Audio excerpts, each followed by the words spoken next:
Good morning again, everyone. Today is March 13th, and the time is now 10:07. This is the Animal Control Board. It's called to order. I will begin by taking a roll call. And Counselor Edwards, present Board Member John, Present. President Officer Clemens. Present. Oh. Present Megan Laundrie, Present. President Camille Nelson.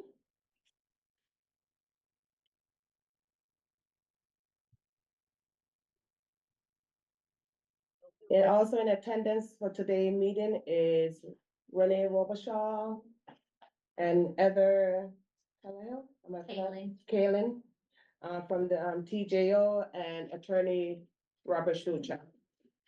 There are 4 items that's on the agenda for today. The first one is a dangerous dog hearing for 58 Davidson Street. And by Mr. Richard Pittman, we will hear from. We will now swear in everyone that will be testifying, and I'll ask everyone to please raise their right hands. Do you swear and declare that and affirm that the evidence that you are about to give is the truth Yes. and the whole truth, so help you God? I do. I do. Thank you. You can put your hands down. You are allowed 10 minutes, and if there's 2 of you that's testifying for the same person or same, for example, number 1, those 10 minutes has to be shared. So you're only allowed 5 minutes. And you'll allow also 10 minutes, 5 minutes for rebuttal. And it also have to be shared amongst the witnesses testifying. We will now hear from Jail. Am Renee Robichaud, the Animal Control Supervisor at Thomas J. O'Connor. This is a situation, back in December, a dog residing at 58 Deviston Street, on the 1st floor, owned by, Mr. Richard Pittman, escaped the yard and attacked a small Chihuahua type dog named Theodore. Sadly, the attack turned out to be fatal to the dog Theodore. And subsequently, the owner of the dog has requested a dangerous dog hearing. She has provided proof of there being lack of a full fence for that yard, so when the dog is out in the yard, nobody would have any notice until they're right up on the yard. And as I mentioned, the bite was fatal. Dog sound. Several pieces of evidence of her own that was submitted to the entire committee beforehand. Did everyone have a chance to see those videos and Well, we saw the pictures? property, we didn't see, anything on the dog that died. I'm sorry, you guys are in the middle of the hearing. Yeah. Is there a representative here from TJ O'Connor? Okay, all right. Could you see, Camille, could you direct her to me after you're done? Yes. Okay, thank you.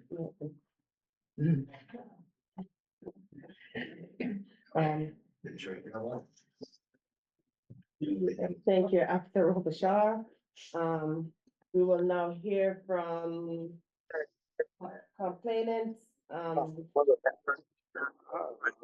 Norma Mitchell. I'm here. Oh, I'm sorry. We're like, Sorry. Could I ask that my son, Robert Brandon Mitchell, go first, because he was walking the dog when he was attacked, and then I can just give you my brief summary after that. Okay, and just a reminder, it's 10 minutes that you're allowed, so Right, you'll I have to know. share those out, I know. okay. And take your name, please. My name is Robert Brandon Mitchell. I live at 48 Davidson Street, Springfield, Mass. Okay, I fed my dog Theo at 4. I waited an hour, so about 5-ish to walk him. I was walking on Davidson Street, proceeded to go east on Sumner and took a right onto Rittenhouse Terrace. So about 15-20 minutes on that street. As I turned the corner onto Davidson Street, 100 feet down the street, my dog was attacked and I couldn't see the pit bull because there's cars there that are not being used and abandoned. So the pit bull came from somewhere underneath the car, grabbed hold of my dog, and I put him in a chokehold to get him loose from my dog. So fighting with him, that he finally let go, and then trying to pick up my dog, try to revive him, I called the police. Police responded, called my mother, and I went home, and then that was it. My dog was dead. The pit bull was unleashed, not under control. thank you, Mr. Mitchell. Brandon Mitchell. Go ahead. and My name say is it. Norma Barty Mitchell. I live at 48 Davidson Street, homeowner, been there 27 years. After Brandon called the police, he called me and told me our dog was attacked. I ran out the house, called Brandon from the corner of Rittenhouse and Davidson Street and told him to come stand with me in front of our house, which is next door to 58 Davidson Street. We waited about 15 minutes for the police. First patrol car comes, the homeowner did not answer. Second patrol car comes, they knock, all 4 officers, he opens the door. Lights were off, he wouldn't respond at first. After they talked to him, they came and talked to us. Verified that Theo, our dog, was dead. I was holding him in 2 towels. And I looked at him and I could tell he was deceased and there was body fluids within the towel. The officer told me that there was nothing they could do because this was a first bite, even though the first bite was fatal. Thank you very much. On the 26th, I filed for the dangerous dog hearing at TJ. Thank you, Mr. Barty Mitchell. Is there anyone else present to testify on behalf of Mrs. Barty Mitchell? Okay. We will now hear from Mr. Richard Pittman. Mr. Pittman, are you there? Yes, ma'am. You say your name for the record? Say, could you say that again? Can you please state your name for the full name for the record? Richard Pittman. Thank you. Go ahead and give your testimony, sir. Okay, well, it was like late at night. So I used to chain my dog up in the front of the yard, like in this part where we come out the front door. It's like a little front porch. So it's a little more easier to get to his chain. So I used to chain him up right there. But from little past incidents that I've been noticing, I've been having to keep coming outside, yelling at, like, be like, hey, like, pull the dog along or get your dog. Cause sometimes my neighbor's dog will get to the fence where my dog at right here, and they just go crazy. Bark, bark, bark, bark, bark, bark, bark, bark, bark. So what I started doing is chaining him in my backyard where I have it's kind of muddy back here, but I put him back there because one of my other dogs, he don't mind going back and forth with no dog. I got a younger one too. He don't mind going back and forth with no dog. He don't even care. But my older one, he more older, like 5 years old. So he's 7. He's 7 years old. So he like non-tolerant. So by me putting him in this backyard where it's kind of muddy that day, his spring to where you put his chain on, I don't think it went up.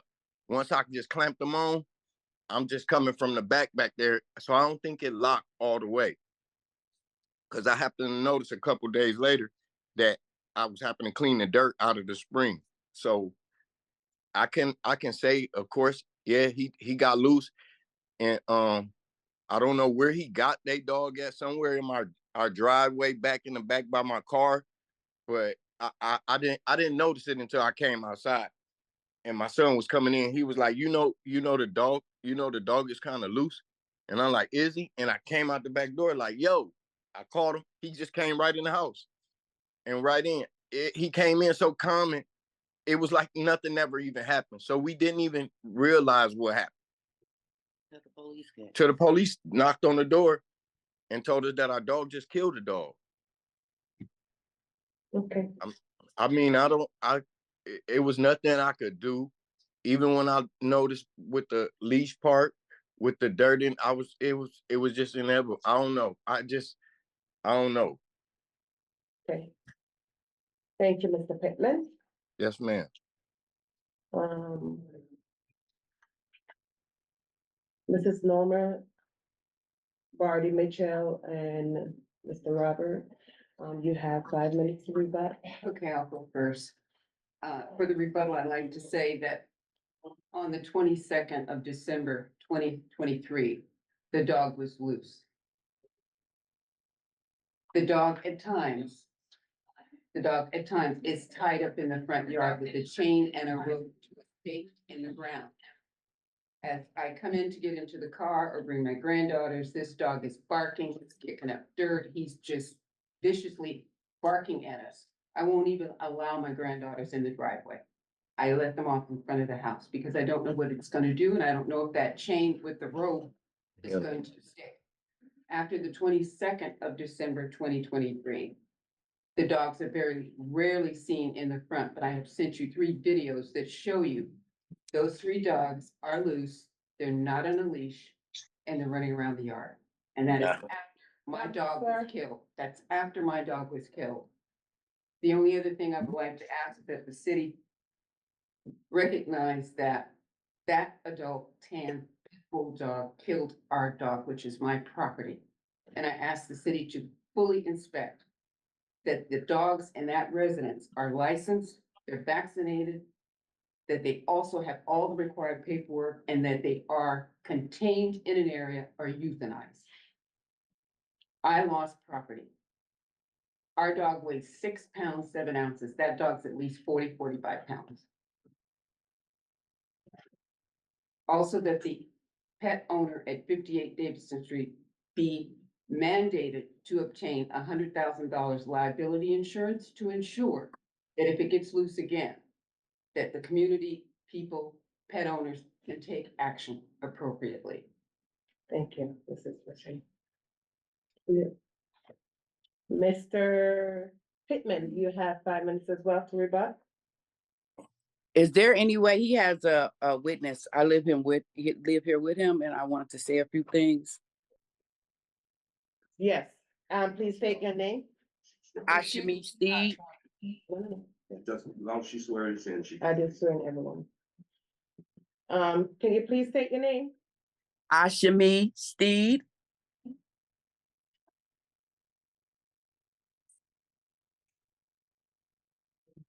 Please go ahead and give your testimony. I just wanted to add a few things. Yes, as far as the dog being chained in the front, he does bark, which we can't stop him from barking, but we did have him chained. And we told her husband several times, because their dog has also been loose and ran in our yard, and we had to go and get the husband and tell him to come and get the dog, because we told him our dog doesn't bother kids. But yes, he's going to bark. I have nieces and nephews that's come over. We've had him for 7 years, and we don't have a problem. But that the dog that he did bite, but I'm not making an excuse. There's no excuse for it. He was agitated with that dog on several occasions. We've been here a year and a half, and he was agitated with that dog, and there's no excuse. And I do agree with her, as far as keeping him chained and, his vaccinations and all that. And we do that. So I do agree with her on that. Okay. And I wanted to tell her that we are sorry that happened, but we've had our dog for 7 years, and we haven't had this issue with him killing the dog or anything. And I'm sorry, and that's what I wanted to say. Thank you. Mr. Pittman, you have 5 minutes to rebut. Well, and the other dogs that she's saying that's loose, that she's seen loose, that's not him. We don't let him loose, period. At all loose. If he go anywhere, he going in the backyard in this back part right here, and we stand right there. Cause even with that incident with the chain happening like that, we don't want that to happen no more. So the only thing he do is go right on the side of this back part of this little. It's a gangway. It's real small, but this where he go to, and we just stand there until he use the bathroom, and he come right back. He don't even get the he don't even see the front yard unless he inside the house, look out the window. He can't, since that incident, he don't, pretty much before that, pretty much when he bark at him and that dog go back and forth, it just like bad luck or something. Like soon as he'll come out there, all of a sudden that little dog be out there, and we hear him just going on the fence. Like the little dog on the fence, he walking on the side of the fence, and he in the yard on the fence, and they jabbing till I come outside and say, hey, bro, get that dog. Because I just don't want him to go under the fence and grab the dog, or however it would take place. So I'd stop taking them to the front and putting them in the back so we can kill that noise. Thank you, Mr. Pittman. Do I have any time to add one statement? Yes. Sure, I did it when we started already, right? Yeah. Yes. I'd have to ask, Attorney Shushat. I have to ask the, Attorney Shuchek, just give me a few minutes. Yes, yeah, she can, She could, if she can be quick, yeah. okay, you can be, Just for the record, you have 3 videos all taken after 12/22/23, which shows all 3 dogs loose on that Okay. property. And they are not leashed. And I did not get an apology until today. Not even a recognition that that dog killed our dog until today. If she get the police camera, thank you.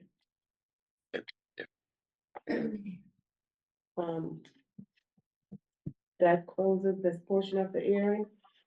We'll now hear from the board, TJO.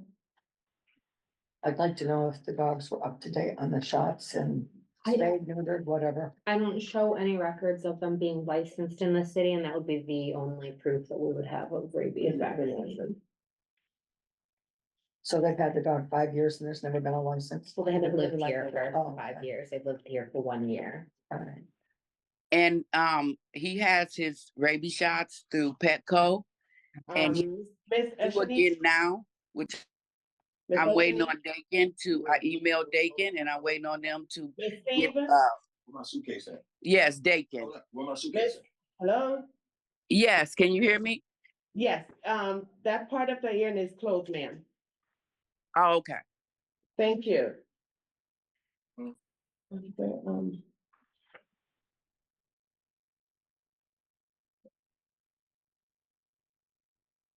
Okay, we'll now hear from TJO. What are your recommendations? That should be more the committee should ask questions, and if they need to ask the TJO for a recommendation, they can go ahead, but it shouldn't be part of every hearing. It's only if it's asked by a committee member. I'll ask. What is your recommendation? I mean, I would probably recommend that the dog be deemed dangerous, and then whatever the board determines for that. Sounds like he has a propensity to not want small dogs around him, and if the yard isn't fully fenced, then we can't risk having him be loose at all.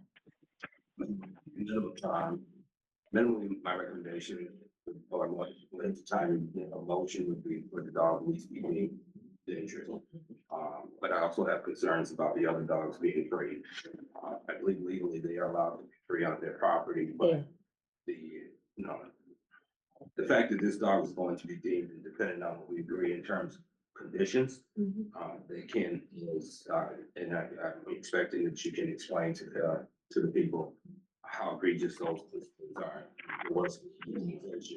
But at minimum, once the dogs are being dangerous, do they own, I don't, they have to recognize, kennel.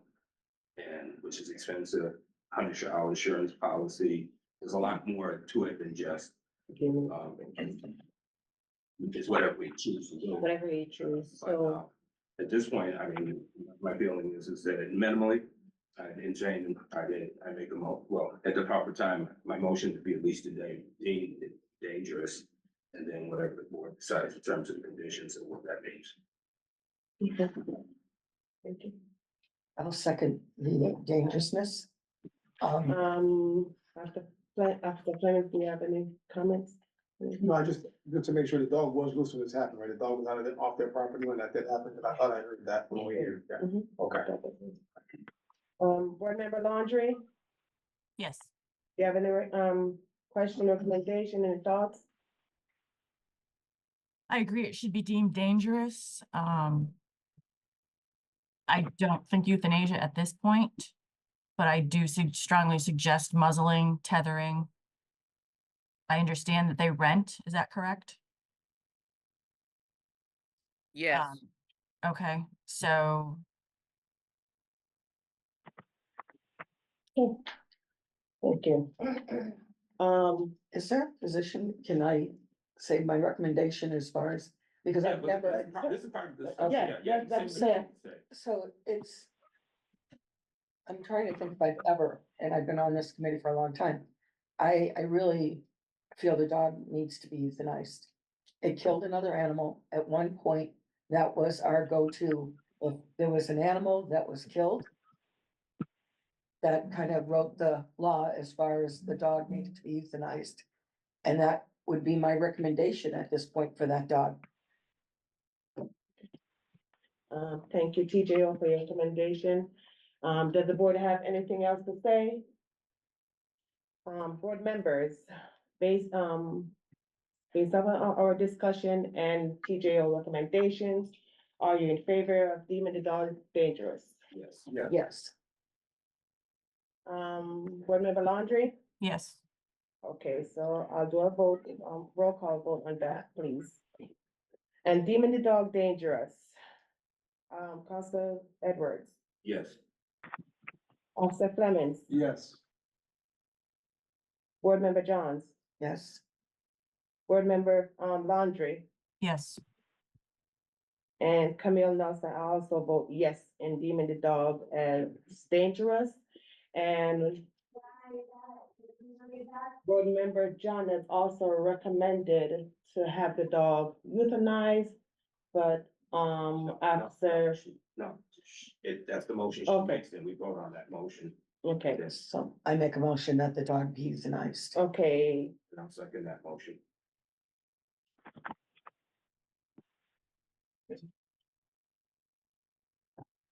Board Member, Board Member Johns had made a motion to have the dog euthanized, and it was seconded by Counselor Edwards. Officer Fleming. Yes. Board Member Laundry, No,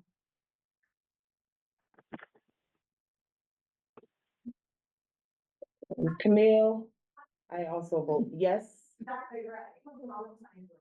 The motion passed.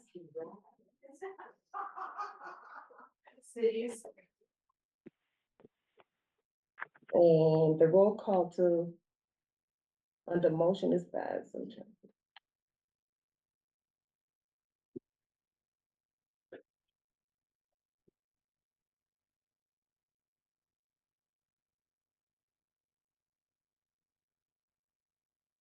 On the recommendation to have the dog euthanized. Board Member Johns, Yes. Yes. Officer Flemings, I'm gonna change, I'm gonna say no, I'm gonna say no. to that. Board Member Laundry, is this on the euthanization? correct. No, I also vote yes. And motion, I'm sorry, not the motion, but to have the dog euthanized passed.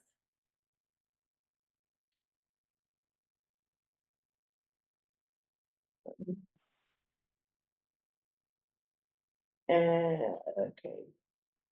Mr. Attorney Schultz? You there? Yes, So the board has voted to have the dog euthanized. yep. What's the question? So my question is, they have to turn over the dog to TJO, correct? Yes, they can surrender the dog to TJO, within 2 weeks Okay. of the date of today, the 11th or the 13th.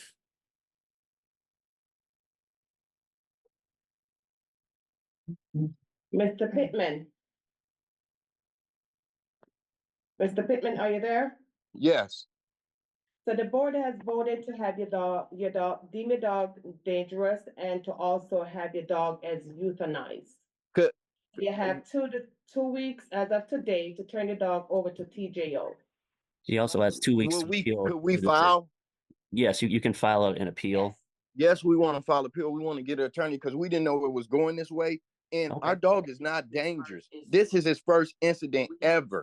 We didn't have Okay, this dog. that's enough. We heard you. You can appeal the decision, and I will give you that information to appeal the decision. Please, The hearing is please, over. please. Your hearing is over. So, Okay, thank you. okay. Um, Get the information. Ms. Barty Mitchell, you have heard what the board had voted, to be the dog is dangerous and also to have the dog euthanized. No, they come too much. No, hell no. We get a lawyer right now. And have a good day.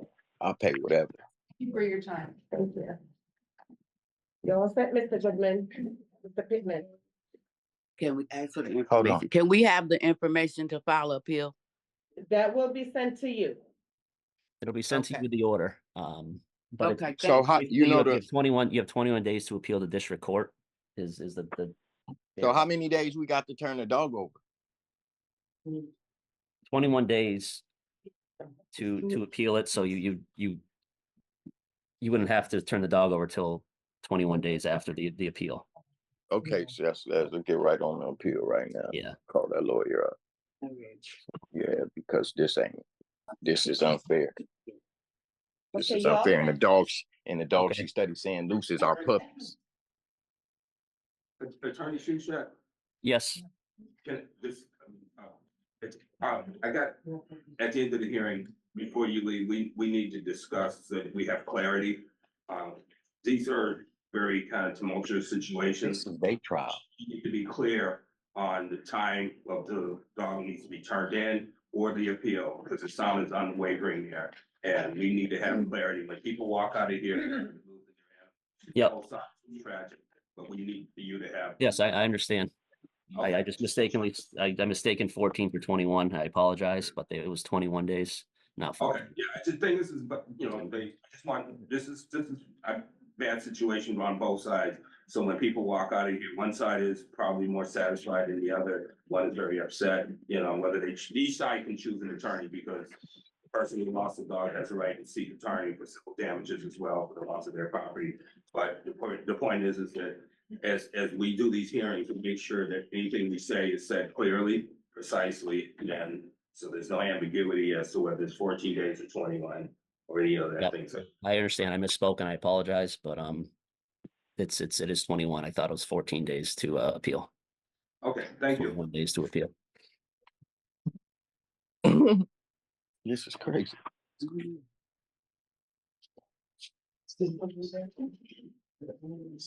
They can't just do that and think that. Mr. Pittman, Yes, ma'am. you can, can you tell me which one is it? 'Cause I can't see. This it. is crazy. When is it? That's Megan.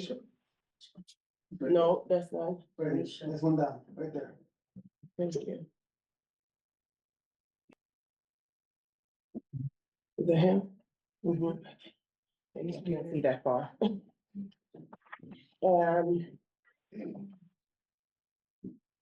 The next item on the agenda for this morning is a Newton dog earring for 2 pit bulls mixed at 40 Champlain Street, owned by Grace and Mike Perez.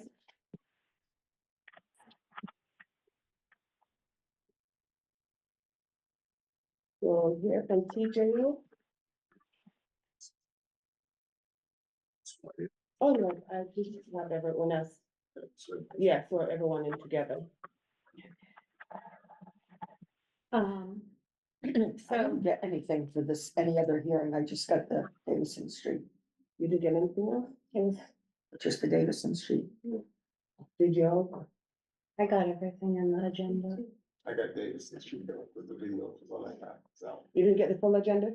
No, Oh. I didn't get the agenda. That's okay. Okay.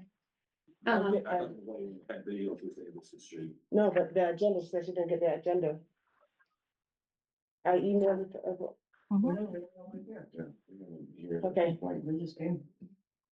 It doesn't mean it's gotta stop. If they haven't heard the complaint, then it's probably not a good time to be having the hearing. Because the thing is that they're not prepared. If they- Oh, you've gotten. We just don't know, we just don't know why we're here, because they never said why we're here. We just said nuisance. I said, okay, we're here to explain our We got a kennel, we got a 6-foot fence around our backyard. Did you get a copy of a complaint by? No. Yes, well, this, Oh, they got Saying the, a nuisance, they got the but letter saying that- that- this is what I got in the mail. This is all I got in the mail. And if you notice, he's been through surgery, so, but I got my stuff, like whatever I had to show pictures of my house, everything. Yeah, they got, yeah. But my house is- But we don't know what's. Hold on, they're gonna go through everything. Okay. Whatever, guys, I don't know how you didn't receive it, but I emailed it to everyone. Your grace. Yes, I'm great. It came in after my, but can I? After. Yeah, it wasn't after I left the house, so that's when it came into my Okay, 9:36 AM. I received it. And, is Danielle Watts or Kyle Rodriguez on? We are here. Okay. Can you hear us? Yes, I just wanted to make sure, because I can't see all the names on the. So my name's Renee Robichaud. I'm the animal control supervisor. This request is for a nuisance hearing against 2 dogs residing at 40 Champlain Street. For those that did not receive it, I will just read the complaint from the complainant. For the past year, on and off, their large dogs have been barking, growling, and throwing themselves at the fence and ripping pieces of the fence off while trying to dig under the fence. We have a 5-pound, 13-year-old small dog, and if our dog is out, we are outside.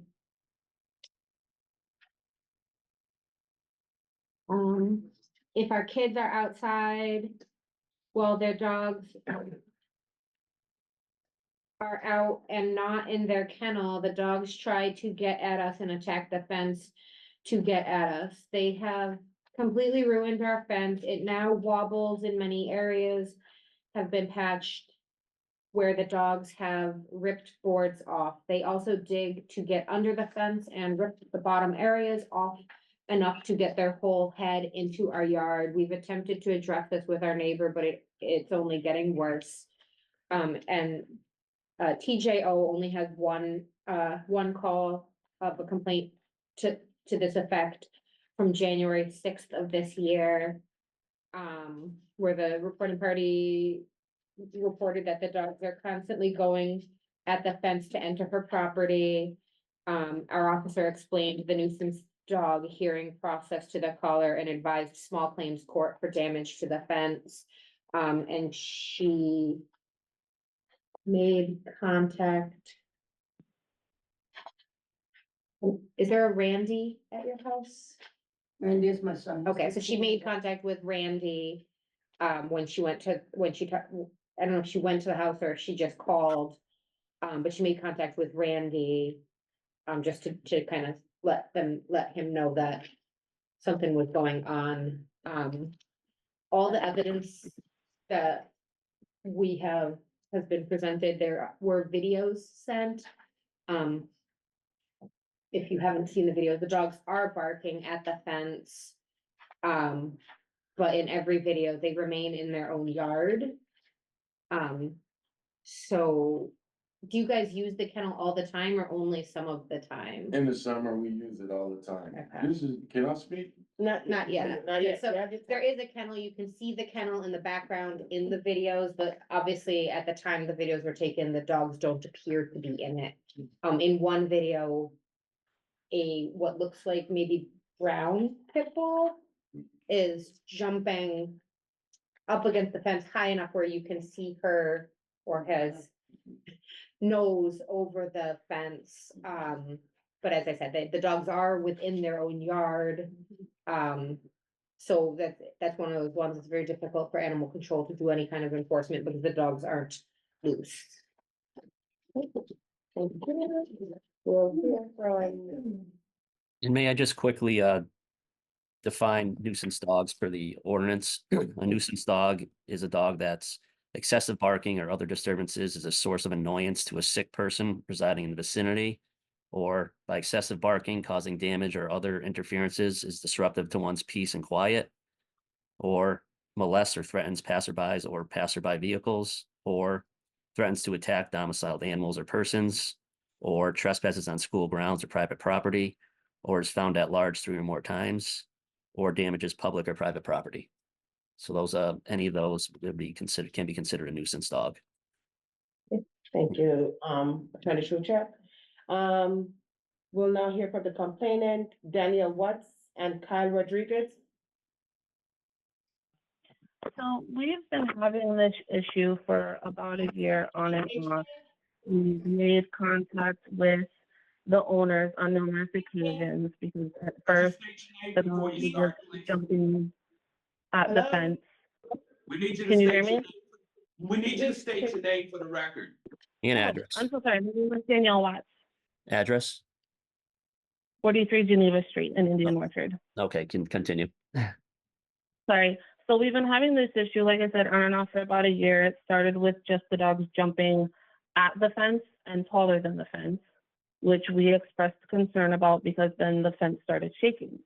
And it progressed into the dogs trying to dig under the fence and ripping the bottom boards off of the fence to the point where they could get their whole head under my fence. And it doesn't seem to matter if it's my dog that's out, if me or my husband are out, or if my kids are out. If they're out there and they hear us, they come at the fence and they're attacking the fence to get through it. And we've brought this to their attention.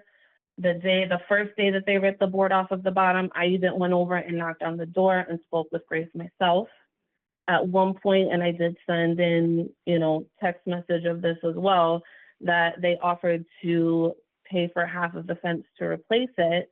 But after seeing how damaged the fence was and seeing damage to their own brand new fence that they put up, we don't want them to pay half to replace our fence. We either just want them to put their own fence up or commit to putting the dogs in the kennel, because eventually they are going to get onto our property, and it's not fair that they're damaging our property. And it doesn't seem as if anything's being done about it.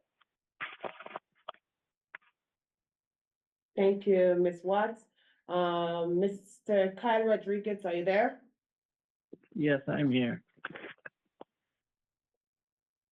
Do you have anything further to state? Yes. So the holes in which the dogs have created in the fence are now large enough for our dog to pass through into their side.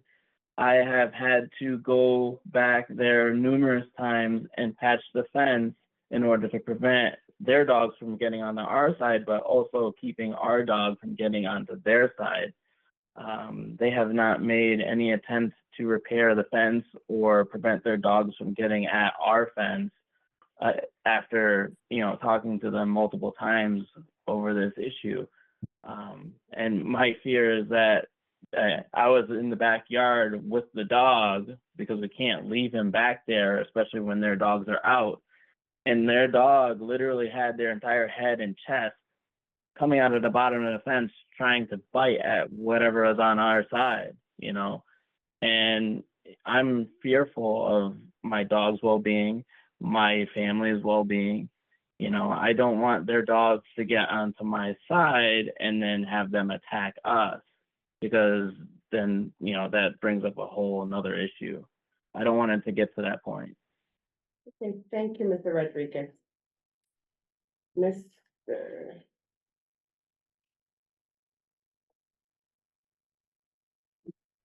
Grace and Mike? You also have 10 minutes? It's Janae. You say your- Address. 40 Champlain Street, Springfield, Mass. Okay, go ahead and give it.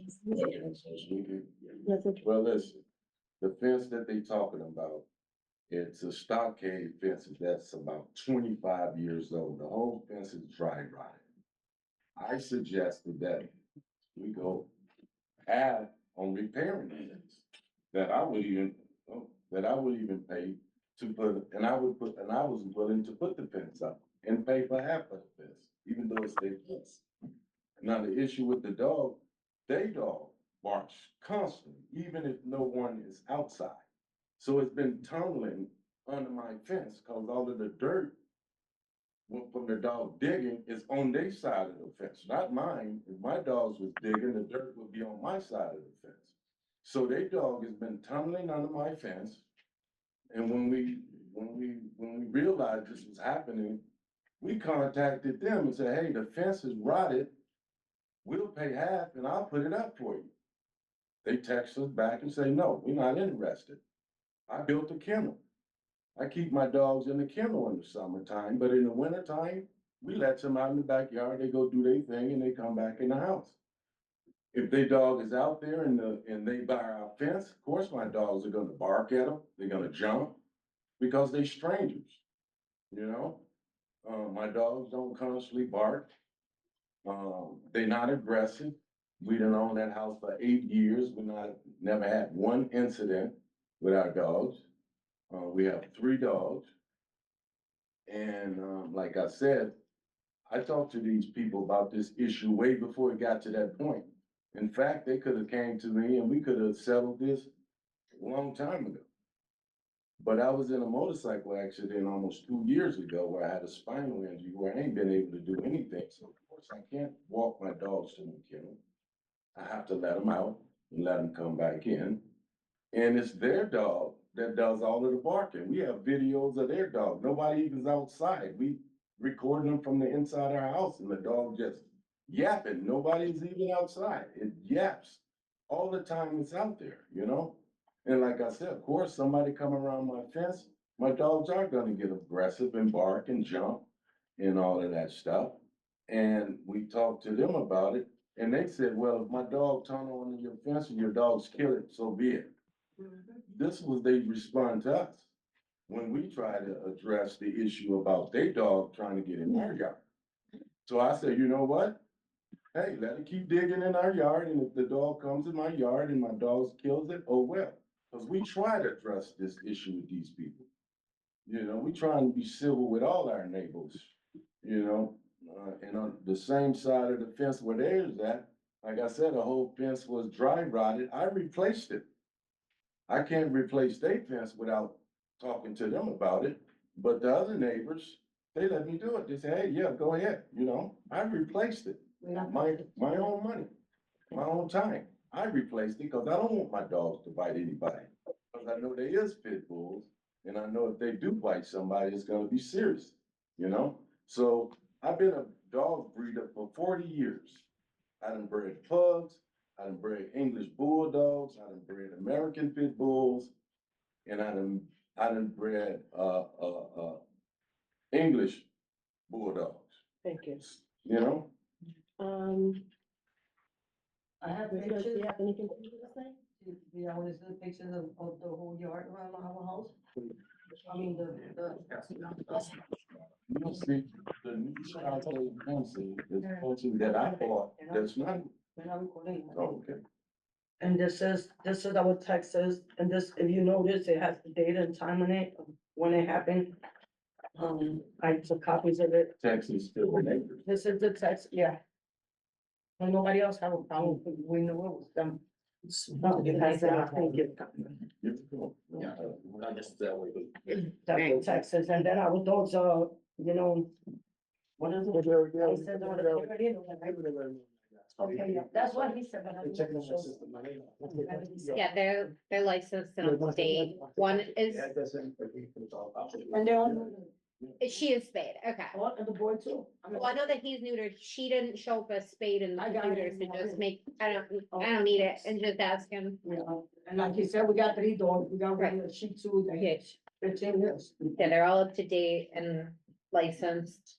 And I think picture just taken yesterday, so Yeah, they we were. ain't had a chance to get our yard together yet, but normally, in the summertime, my dogs are in their kennel. Mhm. And the camera's there, we took a picture of the camera. Is the kennel, the posts are in the concrete already? Like when you made the kennel, is the concrete pad, is the fence on it, or is the fence in the post? The kennel's sitting right on the The concrete. concrete, because he did a slide of concrete too. But it's just sitting on it, not Yeah. they not can get into out. it. Okay. They can get out, and like, and honestly, our dogs are indoor dogs. Our dogs are outside all the day. They use the bathroom, they come back in. You know what I'm saying? They don't be outside. Yeah. We don't do that. They be inside with us. all the time. You want to do this again, one more, John? And like I said, the You wanna the get that fencing, man, kennel? is like 25 years old. Yeah. It's never been treated, so it's all rotted. You can go by it and just grab it and it'll break. So I suggest, hey, Can I point something out in that picture? Cause I want y'all to see where they talking about, which part of the fence. And if you notice, sorry. But I just wanted, okay, I'll show you, yeah. Because this is the kennel right here. Okay, and then, and I just took it out, but. Okay, just the backyard, if you see the colors of the fences, you see all the ones like this we put up, all around our house. The only one that's messed up is this, 'cause we can't touch it. Oh, this right here, you see this right here? Yeah. This right here is ours, this is just leaning against the fence, because we can't touch their property unless they give us permission. And when we text them, they say, no, they want to go half. So anyway, so this right here is not even on, I put this against it, so the dog just, her dog could start coming in and my dog over there. So the chairs are against this part right here. Officer, can you show what she was pointing at to the camera so everyone can see? Or show it around the room? I think there's a map or a picture of something. Yeah. So the dark part. Okay. Hasn't been fixed.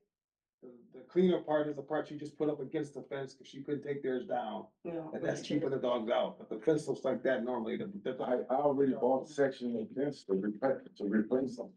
Okay, thank you. Do you wanna see the rest of it? These, or do you need these back? I need a short for this. This is like when we're. Yeah. in court. Overhead hearings, yeah. You guys can keep them pictures. Yeah. Yeah, they're just trying to make, everybody involved gets to see up there, Yeah. the people at home. This is the newer fence, and you can't really see it, but the kennel's in the background on the other side of the Yes. fence. Okay. Perfect.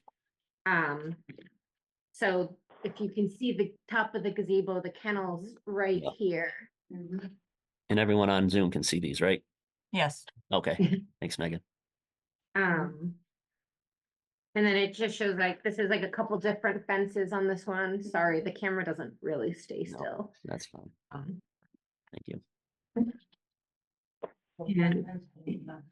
this, I think this is theirs and this is the new one, is that right?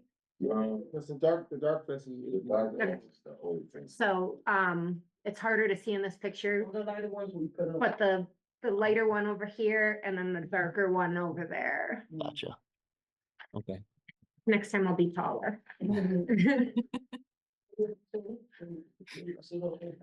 Did I show you the kennel? No, I don't that think so.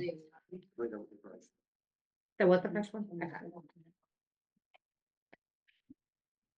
And after you show the picture of the kennel, I believe the hearing should be closed and then you guys can start asking questions. The committee members can start asking questions.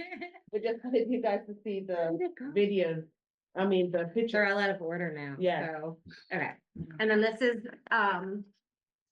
This is their Okay. kennel. It's sitting on a concrete pad. It's got an adequate dog house. And it looks to be 6-foot chain link. Thank you. Yeah, okay, thank you. Thank you, Ms. Perez. Yes, please. Thank you. Yes, yes. Ms. Watts, Yes. you have 5 minutes to rebut between you and, Kyle.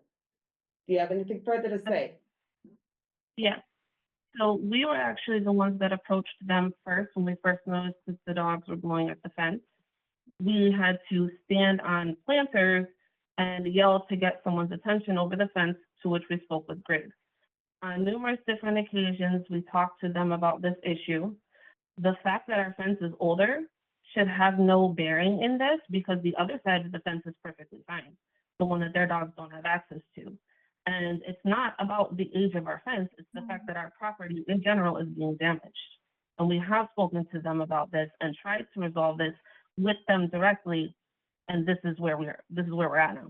Do you have anything? Yeah, so the fence was in good condition before they moved in. Was it late 2021? And from then till now, the fence has had numerous holes put in it. And the boards that they're ripping off aren't rotted. We've been outside when we've watched them rip a couple of these boards off, and you can literally hear the wood splintering as they break it off the fence. But even if it was, rotted or whatever, they should not be allowed to damage the fence, the property. It's not their fence. So their argument, pertaining to the age of the fence is irrelevant. They should be ensuring that their dogs are staying on their side of their property, not allowed to, put holes in my fence and cause harm to me or my family or even my dog. We've got planters that we've blocked the holes with that weigh about 45 and 50 pounds. And I've gone out there after the dogs have pushed them out of the way. We use the planters to cover up the holes to prevent our dog from getting at them. And their dogs have pushed those planters out of the way to try and get into our yard.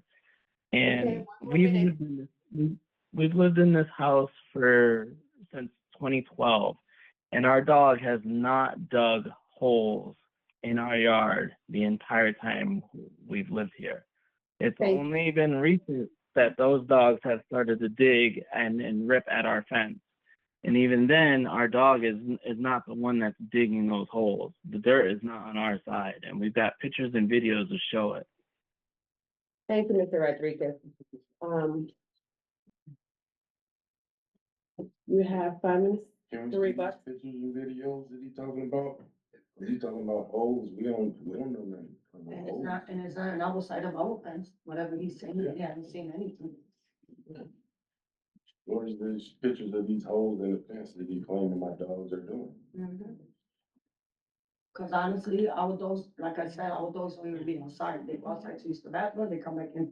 My dogs are indoor dogs, they don't be outside, they be with us in our house.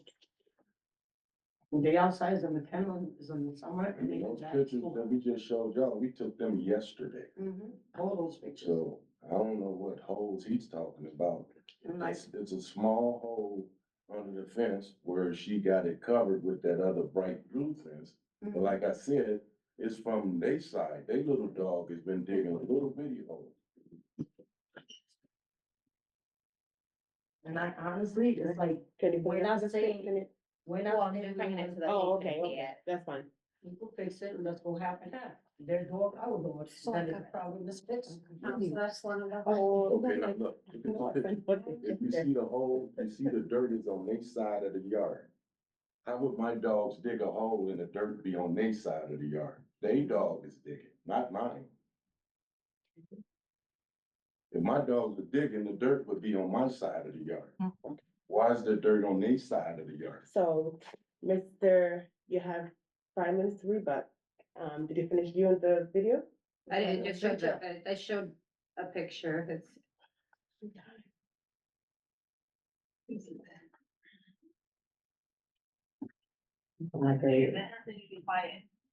If those pictures weren't sent to the whole committee, can you please show them to the committee so they can have the full picture? They were. They were sent. Okay, that's all right. Just making sure. Thank you. I said you could see her jumping over the top. Yeah, I know they jump, especially when they hear people in the back. Now, whose little dog was that barking? Their dog. Their dog, Okay. their dog, we barking. Yeah. But like I said, for real, our dogs don't be out there. And we got big Yeah. ones too, all over the house. See, that little dog be always barking every day. And they don't bother us, cause I'm like, hey, they dogs, they can't talk. They don't bark. Like, I would dogs don't even bark in my house. Well, our complaint was never about the barking. Okay, ma'am. Can I say Okay. something? They're due their rebuttal. Yeah, She still has time left. yeah, yeah. No, So yeah, between both of you have 5 minutes to rebut. okay, I just wanna say, I don't even care whose fault or whose fault it's not. I just wanna agree to pay for the fence. If she got a dog and we got a dog, why can't we go after? And then we're both happy. Our dog don't get in our yard, my dog don't get in their yard. And that's it, I'm happy, you know? And whoever got a dog, we do it. I'm not even, I just don't want nobody getting hurt. That's what I gotta say. Barking on that bothers me. I know my dogs are happy in our yard. Okay, do you have anything to say, Mike? No? Okay, so that closes, this portion of the hearing. Board members, questions, thoughts? Go ahead, please. The little dog, the family that has the dog that's making the complaint, the little dog. Do you leave your dog out all day unattended? No, we go out with him every time he's out there because we're worried about what their dogs are gonna do. Okay, so when the little one was barking, where were you to stop it? I was trying to get him back into the house. Okay. That's the biggest problem right there is, you know, the dogs on each side of the fence, they're gonna be fighting when they're not even typically dogs that would fight. And if they're allowed out there alone, and you know that if you've bred dogs, they're out in your yard and not attended, they're gonna try and get the little yapper, you know, they're gonna go for the little dog. So that's the biggest problem I see. Just being with your dog when they're out there and bringing them in or walking them on a leash. I have no question. Yeah, we've been outside every time we let the dog out. We have to. Which one is it? It sounds mutual to me. It's like, this is mutual. This one? You got big dogs, you got little dogs. Little dogs are yappers, big dogs, they're both on their property. It's not an issue of, you know, the dog being off leash and being out on public property or coming in, except the holes in the fence and potential for it. I can't see how we can come to calling either dog a nuisance, because if we were calling either one of them a nuisance, then they're both nuisances. Because you hear them, if both dogs are barking, but one is jumping, he's jumping on his own property. The evidence that they've shown is that they're responsible enough to, I mean, think about all the hearings we have. And we're actually mandating people put kennels in and replace fences and stuff. They put fences on 2 of the 3 sides of their property and the back side of the property. The only one that's in dispute, and it's like she said, you know, the complaint, it shouldn't be about the fence. It's not. If you feel like you have evidence that your fence is being damaged, that doesn't necessarily cause, that means that's a civil thing. To me, in my opinion, is that that's something you can go to civil court and sue over the fence. But as far as naming the dog a nuisance, when you've got mutual yapping between 2 dogs, I can't deem this dog a nuisance. May I just remind everybody that the definitions of a nuisance dog are, I don't want to repeat them, but it's not, it doesn't have anything to do with bark. I mean, there's barking, excessive, there's also property damage, and trespassing, so. So there isn't something, because there used to be the nuisance dog could be a dog that was nonstop barking. It is, yeah, that is. Yeah, and I went over all the factors, again, to the ordinance that said that in Springfield, dog barks for more than 10 minutes could be deemed as an ordinance. Yeah, It is. nuisance. Yeah, Yeah, that's. I don't know what you're reading, but that was the understanding. He's of it. just saying nuisance isn't only barking. No, Oh, they're not- there's no, stipulations. there's some stipulations, but the thing is that in the part of our concern, what I'm just saying is that if we're gonna deem one dog nuisance because of his barking, what about the other side of the fence? Because I'm hearing in the video that they're presenting as evidence, their dog barking too. And the thing is like, you know, everybody who has dogs who lives next door to somebody who has a neighbor, they will bark at each other unless they're friendly with each other, and even in the course of being friendly. So I'm just saying, part of my thing is that I don't have enough evidence to deem this dog a nuisance. And this is not an unresponsible dog owner comparatively to what I've had come give testimony in the hearings that I've done over the last, almost 16 years of doing these hearings. This is, you know, I wish I had more owners that came in and was willing to put up a fence, even if it was just paying for half of it. You know, this is not a case where we're having, the threat to harm is the potential for harm if the small dog were to get through. And it's a very simple, seems like a solution that we can't mandate unless it was deemed a dangerous dog, is to replace the fence. That won't stop the yapping, but you can't stop one side of the dog barking if the dogs were barking on one side and the other person didn't have a dog, and then you would have an issue with one dog being a nuisance because of the barking. But you got mutual combat in terms of the yelling and barking back and forth. So how can I deem one side more of a nuisance than the other? That's just what I'm suggesting to the committee, but that's my rationale. And whenever it's you know. I just think when he's putting up a new fence, they got a kennel. I think he's doing what he has to do to keep the dog on his property. And like he said, so it's two dogs living next to each other. That's gonna happen. I mean, he hasn't got over in the yard. They haven't come over in his yard. He's working on getting the fence put up and they wanna go half. That's a perfect solution. and he's actually protecting the other dog. So, and then protecting your own dog so that it doesn't get a hold of another dog. But they don't have to be barking. That's not normal. I mean, that's the problem. Ownership, go out and stop the barking. They're gonna bark. Stop it. I know, I have my dogs and I have the neighbor with a little dog. I stop it. If she doesn't see me out and lets her dog out, it starts barking. I go out immediately, get my dogs back in the house. Because one of them will bark back at the little dog. Yeah. Just so we're clear, unless the dog is deemed a nuisance or dangerous, which I don't think dangerous is in the question, but unless it's deemed a nuisance, there's no conditions you can impose on him or her, the dogs. Yes, that's. So you can have them have a fence or make sure the dog's muzzled and all those options, but that's only if it's deemed a nuisance, just so everyone knows. Right. Thank you, Attorney Shuja. Board Member Laundrie, do you have anything to say? I'm sorry? Do you have anything to say? I agree. I don't think any of the dogs should be deemed nuisance at this point, and they should just work it out together to fix the fence. I make a motion, they not reject. No action. No action. Okay. I second. Okay. So on the floor right now, I'm sorry, I didn't even ask.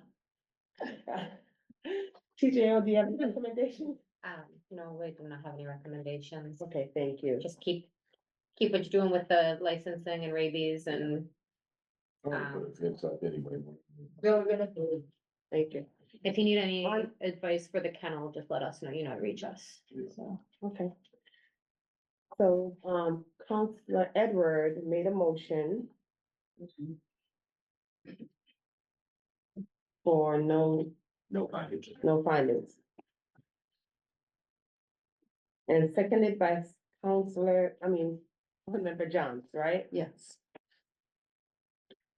On the motion, Counselor Edwards, Yes. Board Member Johns, Yes. Counselor Fleming, Yes. Board Member Laundrie, Yes. and Camille Nelson, yes. Motion passed, and on the motion of no findings, Counselor Edwards, Yes. Board Member Johns, Yes. Counselor Fleming. Yes. Board Member Laundrie, Yes. And Camille Nelson, yes. So the board has voted no, as fine, no finding. There's no finding at all. As Renee stated, if you have any further question, you could reach out to them and they'll walk you through it. But yeah, Okay, the kennel, if you guys are gonna go back to using that, that looks good for this, the doghouse is a good size and so. I think Yeah, it I'm should gonna be put, inside. I'm gonna put another fence up in my yard, so. so that's all good. That's all. And Mike and Grace, you heard the decision of the board? Thank you, guys, appreciate it. Yeah.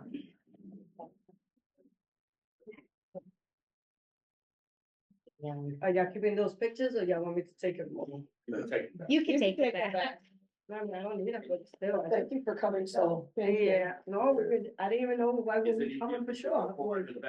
Yeah. I'm gonna turn around, man, I'm getting pretty good with this. Actually, If you wanna go straight, they can take you right out, that way you'll have to turn. Thank you, guys. Jump for the, Yeah, I had a. So I wasn't prepared for that. Most Watch out there. For you, yeah. That's why I meant, watch out for that. Thank you. More. But I don't. Are they still there? That's Megan. That's Megan. They're still there. That's The Robert. next one down is Watson. Yes. And that's our last hearing, and I don't see anyone. No, two more, we have two more. Who knows? That's the last. one Oh, okay. scheduled, I think. And we have another nuisance. Oh, no, she's not, actually. The next item we have is a new fence dog guarantee for two dogs named Stella and Archie at 81 Clearbrook Drive, owned by Peter Trace and Jamie Rowland. TJ, the board, please. Hi, my name is Renee. I'm animal control officer for, this animal control supervisor for TJO. They're well aware of the issue as well. We are requesting this hearing to see if we can come to some sort of agreement. Stella and Archie are two huskies that, are quite frequently loose. They actually already have a stockade fence in their yard. But they continue to defy gravity and get over their fence on a regular basis. We were actually just in court for a citation that was sent in January for the dogs being loose, and I believe another citation was sent very recently for them being loose yet again. We're just trying to come up with some resolution that will enable these dogs to stay in their yard. The areas they are running in are South Branch Parkway, Cooley Street, Parker Street. So we have genuine concerns that these animals are gonna meet a very bad end if we don't figure out how to keep them under control. And nobody wants that, including their owners. Okay, thank you. Thank you, Renee. Peter Trace and Jamie Wood, are you there? Yes, we're here. Okay. You have 10 minutes. So my name's Peter Trace. I live at 81 Clearbrook Drive in Springfield. Yes, I mean, she explained it pretty well. My dogs are very friendly. They don't bark. They love people. They love dogs. They also love to get out of my yard. So they'd usually dig holes under a certain area of the fence. So we've actually, as you can see in the picture, I had to drill a board against the fence until I buy a new piece of that fence so I can replace it. They usually get under, and I also attached a picture of some of the holes they've dug in my yard. So we do everything we can. We're not negligent as far as like when they get out, we try everything we can to do something different than the last time to keep them in. We usually go out there with them every time they go outside, and I exercise them constantly on the leash. I bring them for walks and all that kind of stuff. So I try to tire them out so they don't want to leave. I understand that some of the places they've gotten out to can be dangerous. I agree. And TJO has been very helpful with us, helping us locate them. So we appreciate that. But as far as a nuisance, I understand how it can be annoying that they get out as much as they do, and trust me, it's annoying for us too. So we actually are in the we actually bought an electric fence, so that's going to be our next way of keeping them in. We're going to try to line it so it's inside of our backyard fence, maybe about a foot away from the actual fence itself. So that way, if they step over that line, it'll buzz them. So that way they'll move away from the fence. Anytime they have gotten out, like I said, nobody's ever had an issue with them being mean or bad dogs or anything like that. They're extremely friendly. They're great with my kids. They love everybody and other dogs. It's just, they're just good at getting out. Okay, thank you. CTGO declining. Yeah. Peter, we didn't actually receive the pictures. I don't know if maybe the email might have been too big and it bounced because the city can be. Oh, weird it could have done that. Yeah, I'm not sure. I sent them to the email that I got on the letter.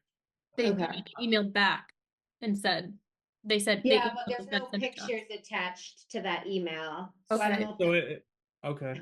It must So- have gotten. Are you able to hold your phone up to the camera of the device you're using? Yeah, hold so we on can- one sec. Let me I just want to see because. Okay, yeah. And just a reminder, a nuisance dog, one of the sections is if found at large 3 or more times and within a year, and it can be deemed a nuisance. That's from the ordinance. While he finds it, am I able to speak? I have it here. Okay, can I? Address. Yeah. So. Okay, so my name is Jamie Ruling. I also live at 81 Clearbrook Drive. So like we've said, the dogs are obviously get out a lot. So we have a fully fenced in yard, which we're going to show you. We've bought the things to put against the fence to cover it up. We go out with them at this point. We've done the leads in the yard that you dig into the ground. They've pulled those out of the yard. They've chewed the collars off. They have jumped the fence in front of us. And they're so fast that even when they do it in front of us, by the time we get to the front door, they're gone. And so the only thing we can think to do is to call TJO because, you know, that's a resource for people in the city. So we call you because we're trying to prove we're not negligent. We don't not care. We care very deeply and we're just at a loss over it as anyone else. But I don't know. I'm just trying to say we genuinely just are at a loss. So we're doing the electric fence and these are the pictures. So here is I don't know if you can see that very well, but we have a fully fenced in yard. It's a pretty decent size. Let me see if there's Yes, better when yeah. Okay. So, and then there's the other part of the side. They're lucky dogs. I don't know why they keep trying to get out. And then, yeah, those are some of the holes that not near the fence, just in the middle of my yard, but you can kind of see that they can dig pretty good. They're not out there for like long periods of time where they like this happens in seconds. We come in to put our shoes on, go back out, they're gone. It's I'm not sure. Thank you.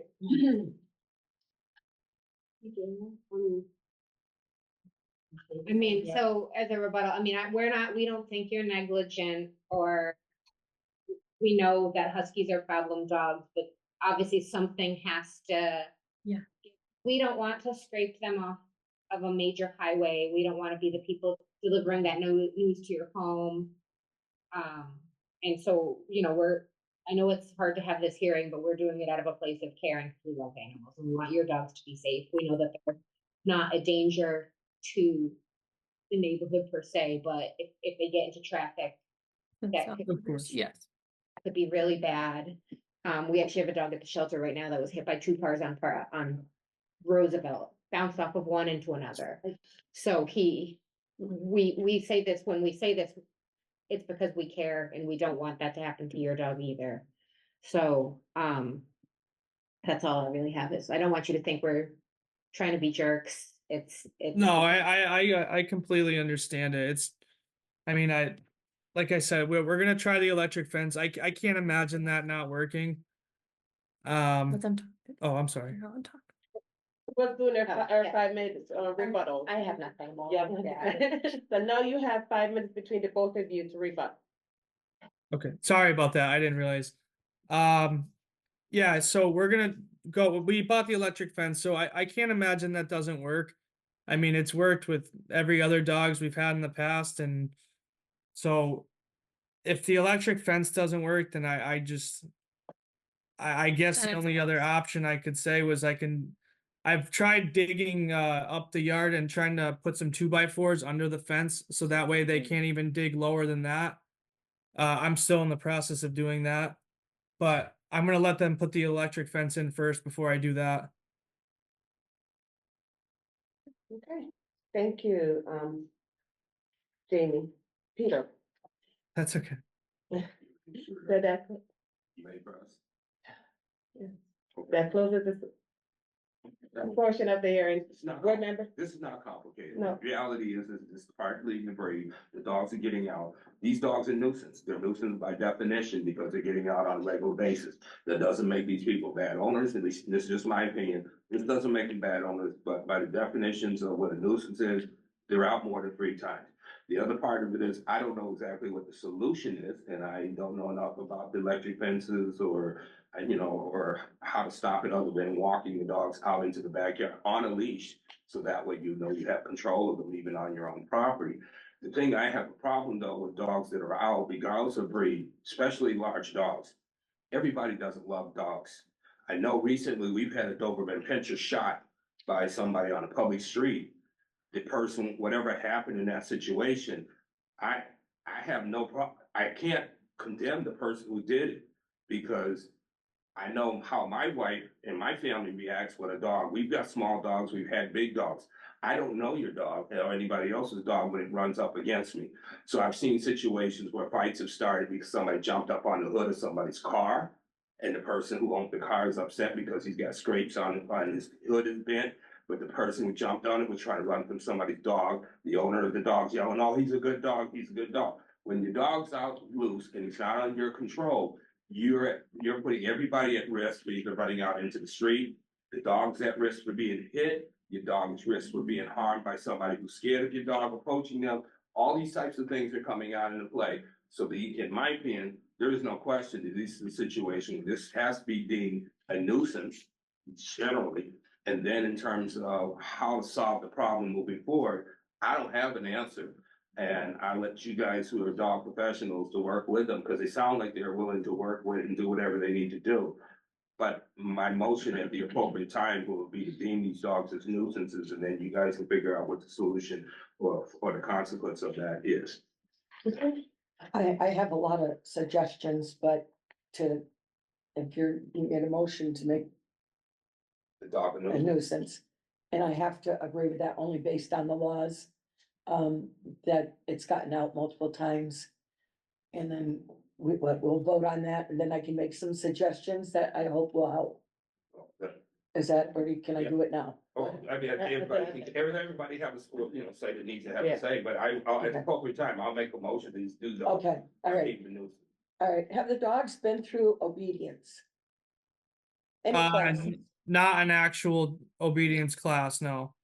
Okay, that's number one. I'm a trainer of 40 years. I don't have much faith in electric fences. You said you've had them in the past. If your dogs want to get out bad enough, or any dog wants to get out bad enough, they're gonna go through that. They'll just go through the current.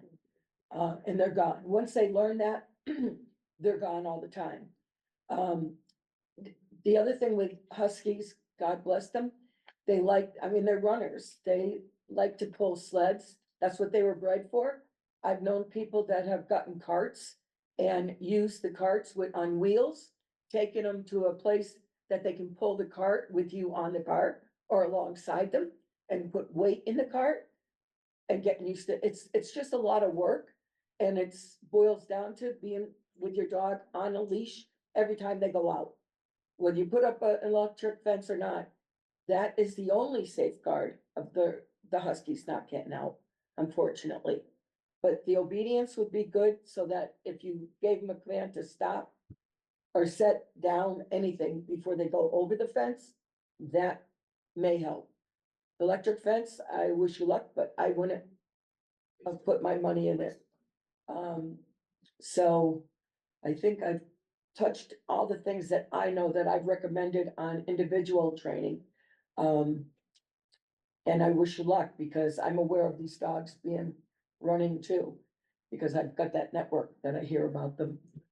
Dr. Brennan? Maybe just try putting the kennel in the yard so they can't go anywhere in the backyard, but in the kennel. From the house of the kennel, you Yeah. don't unleash in the kennel where they can't, you know, you can put a top on the kennel so they can't jump over. Yeah, but then they can't go to the bathroom. Well, you Well, you gotta get a cement pad and just hose it down. Yeah. That's, It's not healthy for the dog to be Yeah, but I in mean- a closure. I know, but it's an answer. it is an answer. If you're gonna put them out there, my answer as a dog owner is walk your dog. Walk them even in your own yard, because you know that they'll jump. That they'll either go over, and if they're out there alone long enough, they're gonna try and go under. It's Yeah. just a breed Yeah. that's not gonna be able to be left alone. I got we have two dogs, total of 13 pounds between the two of them.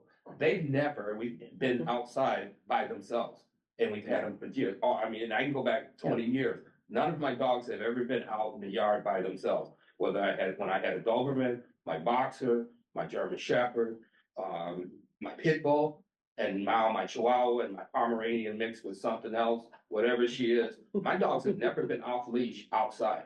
So the thing is that's not something that everybody, I would suggest everybody do, but that's been my family's choice. And even when my dog was attacked by a pit, with my wife, our dogs were on leash. So the thing is, it is a burdensome to some people. For us, it's not a burden. Yeah. But that's the option, is anytime you take your dog out, just make sure it's on a leash. That way you know you have your dog under control at all times. Yes. Board Member Laundry, do you have anything to say? No, it's a tough situation because they are huskies and they're prone to escapism. I've owned a husky before and I agree with Veronica. Training is the first step. If you can get a good recall with them, you might stand a chance. I don't know much about electric fences either, so I have no way to weigh in on that one. I mean, you guys are doing a lot already, but I really do think training is probably going to be the best next step. But it is unfortunately by definition a nuisance. Thank you. Motion to deem dog a nuisance. Second. Second. Okay, Councilor Edward made a motion to deem the dog as a nuisance, second by Board Member Johns. On the motion, Councilor Edwards, Yes. yes, Yes. Yes. Veronica Johns. And Megan Yes. and Camille also vote yes. And deeming the dog as a nuisance. And what are the recommendations? I have a little out of the box. I know I'm not in the committee, but they already have the electric fence bought. I would suggest. No, they don't have it. They They don't. don't have it. Oh, yet. I thought they were gonna, they purchased the electric fence. We don't have it in hand. We did buy it. Okay, so I would just suggest they install the electric fence and come back at a later date and see if it's working. But that's just, I have no say in this, but that's just a kind of box. As a out of the box also complainant and also professionally, I would second that, and also I put a lot of weight into that training. I have an Australian Shepherd Rottweiler mix. So I know all about needing to train your dog because it took her to be 3 years old before she could be off leash and actually come back. So there are definitely a lot of good trainers in the area, and with huskies, with these energetic breeds that need jobs, if they don't have jobs, training or other enrichment type activities that allow them to be dogs and learn how to behave well are really gonna go a long way to helping them stay home and hopefully just be so tired that they don't want to, because right now they're not using their minds, and that's what's probably getting them into trouble. I think training's got to be the most important thing. I've had, all of my big dogs they were on leash because to make other people feel comfortable. You weren't to scare any of my big dogs. They let me step around the corner when they're playing, going to the bathroom, they don't see me, they panic. My animals all were able to, on command, wanted to be next to me, knew that's where they were supposed to be. And that was about training. That was the conditioning from the time they were puppies. They were always supposed to be on my side. My definition of a dog on a leash was to have a bow in the leash. They should not be straight. They should not pull me. They should not pull my wife at 110 pounds. They should be under my control, voice control, and their job is to be next to me. You can train your dogs to do that. It's probably easier from being a puppy than it is an older dog, and I'm not a dog expert. But the reality is, I appreciate the use of whatever they do, whether it's adding a topper on top of the fence, whether it's putting something in the ground so they can't dig through that, those are also options as well. But the reality is the most important thing I think you can do is the relationship you build with your animal. Okay, Mr. Trace. Yes. Question for you. When do you expect to have the electric fence put in? I'm not sure. I'm gonna have to find somebody to install it. Maybe a couple weeks. How about give them 30 days? Or we could 45 just days. revisit. Or just revisit part. With our next hearing. Yeah, what the thing is, if they're getting out regularly and We're gonna know about it. We're gonna know about it because It's not just calls coming from the owners, it's They calls can- coming from passerbys. I mean, at one point, I think that the dogs went to Stop and Shop or Big Y. Like they actually got into the store, cause it's, the doors open automatically. Big one. store with So- groceries and there's two dogs Yeah, out there. Well, it don't so, matter I mean, it what. is like, when they're getting loose, we're getting lots of So we're gonna calls. know anyway, and So and- we'll know if they continue to but get. then the thing is I guess then is an issue of we're deeming the dog or voted to deem it a nuisance. The next step is a lot more egregious. Or at some point it's gotta be. Yeah, at some point, I mean, if this doesn't work, we could always address with, ordering a kennel, which would be sad for the dogs. But Yeah, that's. that would Just be make sure they probably the have- next And you can step. follow that up with Yeah. them, make sure they have clarity as to, something has to be done. This is their, not only just a risk to themselves, but to the public. So we're trying to make electric fence part of the stipulation from the. We're not making No. the, Okay. they already bought the electric. I'm so not in agreement with an electric fence. That's their option, that's their. So that's your choice. You can talk to other trainers before you get it installed. It's a lot of money and see what other trainers feel and their experience with it. 40 years. I've been at this 40 years and it's either dogs getting into your yard or dogs getting out of the yard, going after other things or just wanting to run. It's, you've done a lot. And the only other thing is I'm with Counselor Edwards that you put the dog on a leash and walk the dog. So that's what we're gonna do probably for the time being. Yeah, because then you have control. But the classes definitely, if you can get them in a class, that's gonna give you a good recall, hopefully. It's practice. And that helps you. So the board recommendation is to have the dog on a leash when you're walking or? No, we have to make a recommendation. Revisit. Revisit it. Okay. The next hearing. Yeah, Okay. dog's been named the Nuisance and nuisance and will be revisited the next time it's caught, and that's when we'll look for more egregious conditions. Yeah. But they're on notice now. Next hearing. Okay, Peter and Jamie, so the board has deemed the dog to be nuisance and to revisit on the next hearing, to revisit this Next hearing. on the next hearing. Pending the dog. What, We have- If there's a hearing. Yeah, If we there's have. gonna be another year, and just like this, we'll revisit it. Because you're planning on making some changes, correct? yes, so we'll get something in the mail for that. And what, can I ask, what is the, because we got this letter with everybody's name and everybody's address, and for our job's sake, is it necessary to put our addresses with our first and last names on these? They're, okay, we're gonna look into that then. Basically, what she's saying, I'm a correctional officer, so I don't feel comfortable with my address being thrown on something that everybody's getting. Cause I already have enough threats and things as it is every day. I work for the city. I think that's something Attorney Shushak can discuss, but once, so the problem is, it's part of the public record, I don't. Attorney Shushak, could you? Yeah, explain that? it's public that you guys have a dog and that you guys, dogs have been out. in the No, open. I understand that, but I'm talking about this letter that we got for the hearing. It's got everyone's name and address attached to it. Yes. That's public hearing, that's public. That's public information. So your Okay. name and address can't really be.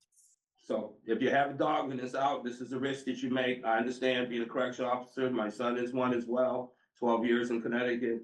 But this is the risk you take when you have any type of interaction. If you got arrested, it's part of the public record, regardless of whether you're a police officer or a corrections officer, it's public record. So the public will know your name and address, or for picking up solicitation or littering or anything else. No, I understand that. I was just asking. Yeah, we were just asking what the reasoning behind personal information out to people's mail. Have these hearings, doors supposed to be open, and this is open for you to come out the street and listen to what's going on. Okay, thank you. Okay. Have a great day. One more? One more. Sorry. I think it was Stillman. Yes, I'm sorry. Hey, guys. Hi, just give me a minute. Get you started, Johnny. I can't believe the depths of some of the decisions we have to make.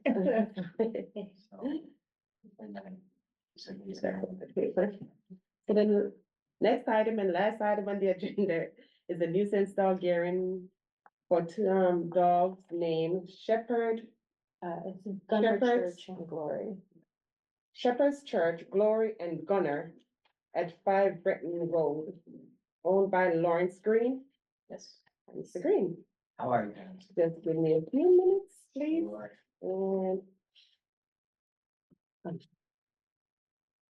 we'll hear from TJ. Yep.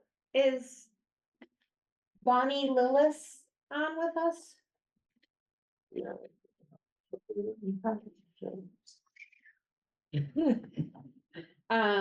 So we have, I mean, we do have some history. I don't know that we know officially your third dog. Church, that's our. Yeah. That's, Gunner's son, Okay. so he's 9 months. That's what I said, just give us some. Okay. minutes, So most of the history.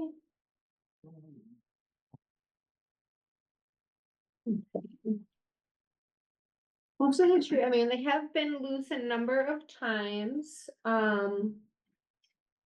Typically, fortunately, the owners are kind of right behind them.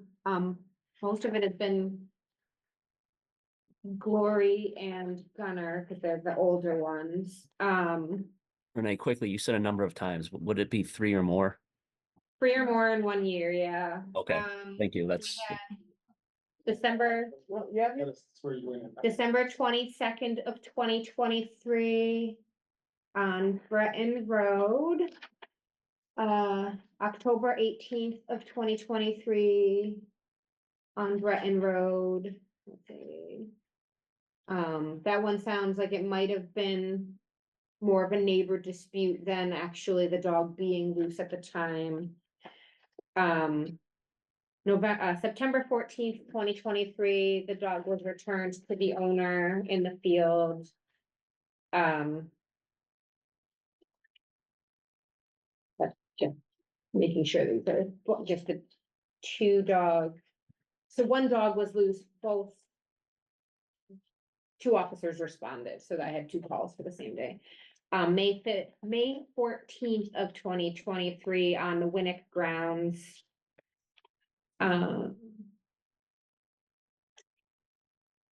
And then before that, we'd had quite the lull. It had been almost August 22nd, so I don't know what happened in 2023 that led to them going on so many adventures. And then the instigating incident for this specific, because obviously none of those were within the 30 days. I have a police records showing. I don't read police records very often. Give me a second. The caller states an hour ago, the neighbor's dog attacked the caller's fence, and then they got a text stating not to harass the neighbors and wanted to, wanted to report that issue to the police. TJO was contacted. We did not respond because it was not a responsive call. The police were already on scene advising that a nuisance dog hearing could be requested. So that's what I got. Thank you, TJO. Bonnie Lillis, She is not. she's complaining and she's not here. So Mr. Green, you have 10 minutes. Well, No, I need to swear you in first because you weren't here earlier. Excuse me, do you swear that this testimony or affirm that the testimony given here today is the truth and nothing but the whole truth? absolutely. Okay. Yes, sir. Go ahead, proceed. Firstly, I cannot tell you how bad the neighbor is. On record, I'd like to let you know that we need to do something to further our relationship with our neighbor. We've been there for a year and a half. The previous owner, Richard Brown, I have some text message from him, actually sold the house. First he rented the house. He had to leave because of the constant harassment from her, including her boyfriend being witnessed throwing rocks at his dogs. And that gentleman saying he got bit by the dog, it was his second dog bite in 6 months. So they baited the dog, but he let me know. And the person he was renting to, Dakota Alley, had numerous runs in with her about his dog being outside and barking at her dog, who was just a barking machine. Starless, about this big. I've never been mean to it. I throw the ball back over the fence. I tried to engage with my neighbor. Just absolute cold shoulder from day one. Thanksgiving, we brought, brownies to say hello when we first moved in. Zero zilch. Anyway, it's very, very sad what goes on next door. Her hatred for us and dogs in general, except her dog. Her dog is the only one that's allowed to bark. The numerous calls that you have received, I clued in Dan, who works for TJ. I said I would yell out at Glory because I put up a new deck next to the shed, and the other two dogs pooped right next to the barrel. She was pooping on the deck, and I yelled, "Glory, no poop." The neighbor instantly called in patrol. I had a locked dog. Dan did a drive-by. I said, "My dog's right here." I said, "We've been here all day. We just got back from work," which I take my dogs, all three, to my work. I drop my son off at school and pick up with my dogs. I have letters from his teachers and other student staff where they all warmly greet the dogs all the time. I have all of this for you. But I can't even call out, or she calls TJ. So I stopped calling out. That's when you guys were getting barraged with it. So one time it ended up on campus. was sweet. Gloria went right to the officers. She was a pup then, she was 1 year old. And, she got out after the dog walker, didn't bungee the latch, so she jumped up and knocked the hook off of that and got out of the kennel. The kennel's 6 feet tall now, it was 4 feet, so they were leaping out. Gunner's history, he's a hardcore savior to me. After I got out of service, I got a shepherd, Rocky, he lasted 13 years with me. He was trained at Connecticut Canine in Connecticut. And they showed me the finer points of training and how to carry on the training. And I passed that down to my other dogs. I have one video after another. I'd like to pass my phone. I cleaned it. You could put it up to the camera so everyone can see it because we have board members. So basically, my dogs are gentle giants. They're shepherds. One's mostly black. So to look at them, you might deem them, oh, those are scary.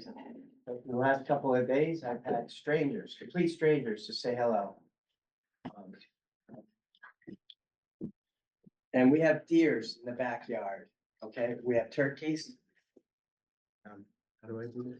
You don't have to move it. Yep. Okay. Camille, get hands off that. For the road. Good try. Yeah, you don't ever wanna touch that. So here's two of my dogs right up here at the doggy window I have, Say, can you put it up? like this. One of the, See the lights? see the circles? The circle Yeah. right here. Nope, You're getting there. This one. right, that's right there. Can you No, How's that? No, you're fine. Oh, there you go. Yeah. I see it now. Can you? Let me see here, let me hold that. Yeah, that's why I was trying to say, don't move it. But anyway, the deers are out there. They're there at the doggy window. They're not Can you see barking. that? They're not You nuisances. can see the red circle is the Yeah, deer. are the two deers. 1, 2, Yeah. 1, 2. Keep it tight. Here's the dog's faces right at my window. That was a big complaint about the barking. They don't bark. Her dog comes to the fence and just terrorizes my dogs. My dogs, I say, no bark, no bark. They're very, very well trained. I tap the window, they don't bark. Here's a You have like another minute, sir. Here's a 94-year-old service member, Korean War. Approached my dogs outside Cumberland Farms. Said he had 3 dogs as well. And just a lot of love for my dog. She's also called about my car being parked on the lawn in front of the house. As you can see, my driveway's steep. I carry my son to the car. He has some very serious medical conditions. And that gets icy and slippery down the walkway, so it's easy just to park there, and put him into the vehicle. We've been in and out of the hospital for like 9 months. Can I'm Mr. Green 12. have one more minute? Okay, I could just go on and on. Here's a bunch of letters from everybody. Here's Oh, that's what, the one that you emailed to me this morning. yes. Okay. Children playing catch with the dogs. The one very important message is, my ex-wife lives 7 houses down the street through the woods. It's just a path. And my 22-year-old son, who's a nursing student, walks the dog. They're out in the woods. They have a blast. So the one time Gunner got out, his history is one single episode. He went because he lived there. So that's where he went. And my son brought him back. And another time that he was, So your time is up. I'm just saying, each and every time there was 2 legitimate getaways by Glory Okay, when she was 1. so Mrs. Ellis did not show up, so you have another No. 4, no? We don't need a rebuttal if there's no. Nobody to speak on it. Okay, Yeah. so So is thank there, you. is there a complaint then? Is this the complaint or is it? Yeah, we. Oh, no, complainant did not show up. Did not show up. She did not show up, so he's the dog owner.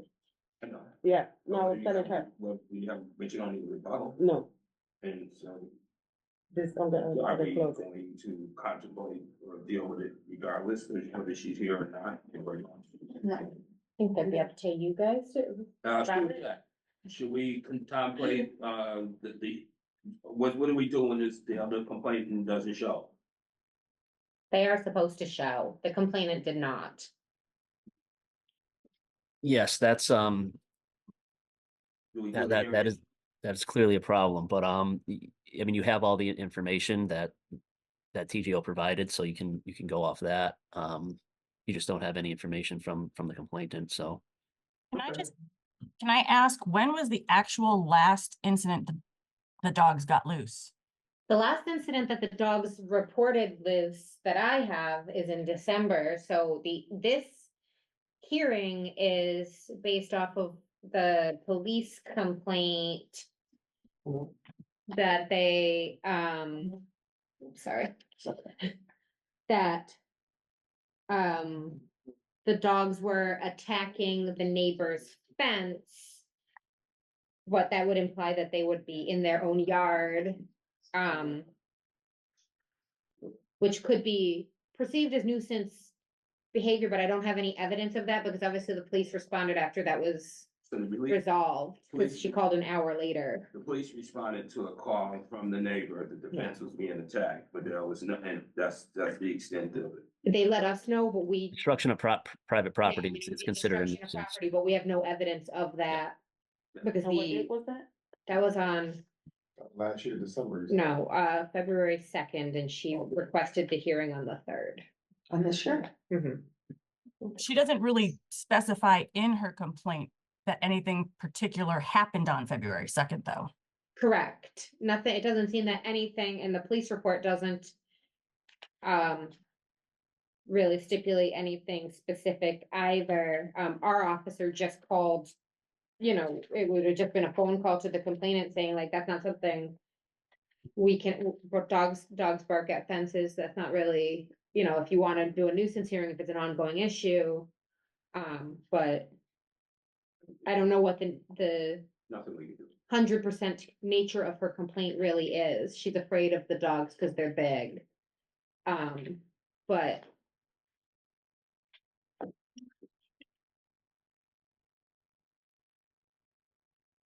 yeah, she says she can't let the dogs run free for fear of his dogs attacking the fence, but I don't have any, fortunately, unfortunately, I don't have any evidence of that type of. So the complainant was given notice. We know she got notice of this hearing. I mailed the same note, mailed the notice to her the same day I mailed the notice to everybody. Okay, She's right. the only person that did not appear. Yeah. Gotcha. So she's clearly not that worried about it if she doesn't want to show up. So it's up to the committee to vote whether this dog is a nuisance or not. And that's it. Insufficient, at the appropriate time, I'd make a motion, there's insufficient evidence, to deem the dog a nuisance. But at the same time, as the owner of animals, the relationship with the neighbor is not something we can deal with, that's between you and the neighbor. And all of the testimony that you gave really wasn't relevant to the fact that the dogs are out multiple times. By definition, if they're wherever they are, if they're off your property 3 times in a period of time, they are deemed by definition to be a nuisance. So you are noticed, not for that, but for this particular purpose, my motion is to, no action, No findings. yeah, no finding. And I second that. Councilor Edward made a motion of no finding. Second by Lord Jones. On the motion, Councilor Edwards. Yes. Board Member Jones, Yes. Officer Clemens, Yes. Megan Laundrie, Yes. and Camille Nelson, yes. That's all right. So Mr. Green, the board has voted on no finding. Thank you guys Okay. very, very much. If you have any recommendations, If there is a neighbor fence issue, you could look at getting a secondary Even if it's just chicken wire, you know, something to keep the dogs away from her side. It was being eaten by termites, and I showed her a piece of it, I said, as soon as my taxes come in, I'm gonna put up a nice. Thing. That, because that might resolve the issue. I appreciate Thank that. you. Thank you for your service. There are no further items on the agenda.